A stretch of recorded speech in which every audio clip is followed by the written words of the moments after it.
పుణ్యానికి ధర్మరాజును పాపానికి ఏమో ధర్మరాజును నీకు 3 గడియలు సెలవు పెడుతున్నా నీ భర్త చెప్పుకుంటావా నీ కొడుకు చెప్పుకుంటావా నీ కోడలు చెప్పుకుంటావా బిడ్డ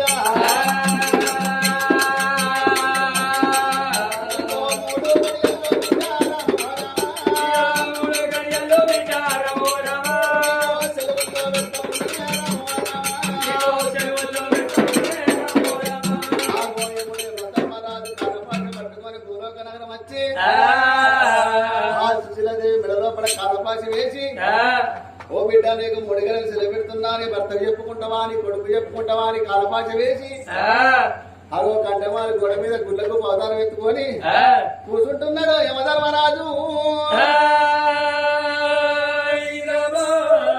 దేవుడన్నమాట 10 బ్రహ్మ రాసిన రాత తప్పలేదమ్మా.